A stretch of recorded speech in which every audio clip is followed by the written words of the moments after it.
हुकूमत किसकी थी? दरिंदे की। वो बेचारे बैल, शेर का मुकाबला तो उन्होंने करना नहीं था, न कर सकते थे। ऐसी बात है, बैल तो बैल ही ठहरा, शेर तो शेर ही ठहरा।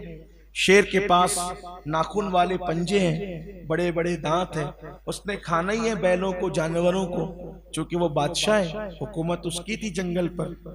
लेकिन वो जो 7 बैल थे, उनकी खूबी ये थी, खूबसूरत भी थे, हसीन भी थे, जमील भी थे, लेकिन वो साथों एक साथ रहते थे, इत्तेहाद के साथ। वो रहते थे इत्तेहाद के साथ। तो रोजाना शेर सुबह को आता और सातों को देखता, मगर देख करके उन पे हमला नहीं कर सकता। क्यों? बैलों के इत्तेहाद ने जंगल के राजा को भी दहशत में मुब्तला कर रखा था कि अगर मैंने एक पे हमला किया तो ये सातों मुझे निपट डालेंगे। अगरचे है मैं शेर, लेकिन निपटेंगे मुझे। मौलाना रूम कह रहे हैं, अल्लाह उनकी कब्र पे रहमत फरमाए, बड़े अजीम बुजुर्ग है। मसनवी पढ़िए, मजा आता है। कोई वली ऐसा नहीं गुजरा मसनवी लिखने के बाद कि जिसने मसनवी न पढ़ी, पढ़ पढ़ के रोते हैं। उसमें बड़ी खूबसूरत बातें हैं। आप कहेंगे ये बातें भी रोने की है, नतीजा निकलने के बाद रोने की बात। वो सातों बैल एक साथ रहते थे, इत्तेहाद से रहते थे। रोज शेर आकर देखता, मौलाना रूम कहते हैं, लेकिन हिम्मत नहीं होती थी। वजह, बैल शेर का मुकाबला नहीं कर सकता, लेकिन उनका इत्तेहाद उनकी ताकत थी, उनका इत्तेहाद उनकी ताकत थी। शेर फिक्रमंद रहता, इनको खाना है तो कैसे खाऊं। एक दिन रास्ते में लोमड़ी मिली।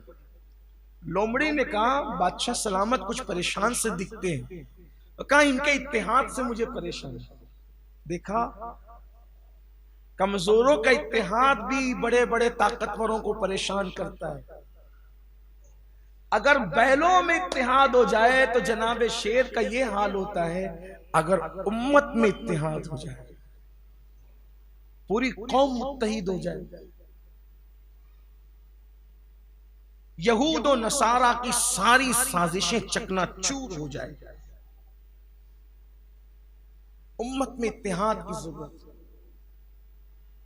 यहां तो भाई भाई मुत्तहिद नहीं, लेकिन यह भी आपसे कह दूं कि उम्मत का इत्तेहाद सहाबा और अहले बैत के अकीदे पर हो सकता है, कुरान और सुन्नत पे हो सकता है, जाते रिसालत माप पर हो सकता है।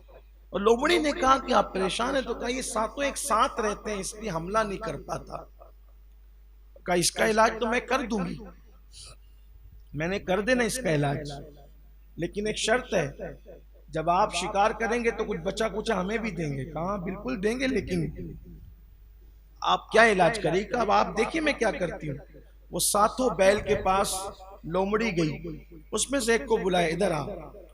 मौलाना रूम कहते हैं कि एक बैल आया, उसने अपना आगे का पंजा उठाया, उसके कान पे रखा और कुछ मुंह हिलाया, और मुंह हिला करके वो हंसती हुई चली गई। और बैल बेचारा सोचने लगा इसने कुछ कहा तो नहीं, वो हंसती हुई चली गई। छियो ने आकर के कहा, बोल उसने क्या बोली। उसने कहा कुछ भी नहीं बोली। और उसने कुछ नहीं कहा, उसने कुछ नहीं कहा। बताओ उसने क्या बोली। मेरे भाइयों कुछ नहीं बोली। नहीं उसने कुछ बोली। अरे कुछ नहीं बोली, मुझ पे यकीन करो, उसने कुछ नहीं बोली। अच्छा, हमारे खिलाफ साजिशें करता है, हमारी जमात से बाहर निकल, हमारे दरमियान से बाहर निकल। उन छयों ने मिलकर उस एक बैल को अलग निकाल दिया। जैसे वो अलग निकला, शेर ने दूसरी सुबह उस पर हमला किया। ये छयों देखते रहे, खुश होते रहे, हम तो महफूज हैं। ये गया ना, अच्छा हुआ। हमारे खिलाफ साजिशें करता था ना, अच्छा हुआ ये गया।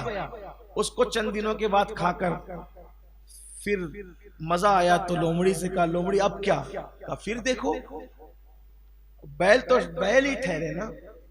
जैसे हम बैल का गोश्त तो खा खा करके हमारा दिमाग भी बैल की तरह हो गया। फिर आई, आने के बाद फिर वही हरकत। फिर पांचों ने पूछा, बोल उसने क्या बोली। वो हंसती भी गई, कुछ नहीं बोली। भाई मुझ पे यकीन करो। नहीं नहीं, तू साजिश कर रहा है, तू ये हो गया है, तू वो हो गया है। भाग गया, उसको भी निकाला। ऐसे करते करते सारे बैलों का जंगल से सफाया हो गया। वजह अपने साथी पर एतमाद न करना, किसी दूसरे के हवाले से जल्दी से बदगुमान हो जाना। आज ये उम्मत भी एक दूसरे के हवाले से बदगुमान है। एक दोस्त तो दूसरे दोस्त के हवाले से बदगुमान, एक भाई दूसरे। अच्छा, अगर कोई अपनी सफाई पेश करता है तो हम उसको मानने के लिए तैयार भी नहीं है। एक बैल मरा, एक मरा, तो जो 6 सोचते थे ना महफूज है, याद रखिए वो महफूज नहीं है। मेरे आका अलैहिस्सलाम के दीवानों, मैं हिंदुस्तान के हालात पर नहीं कह रहा हूं ये बात कि हम महफूज नहीं, वल्लाह हम तो हर जगह महफूज हैं। इसलिए कि हमारा खुदा वो है जो महबूब की हिफाजत मकड़ी के जाले से करता है, कबूतर के अंडों से करता है। हम कभी भी खौफजदा नहीं, अल्हम्दुलिल्लाह। शर्त इतनी है, मुसलमान अपनी सफ़ों में इत्तेहाद पैदा करें।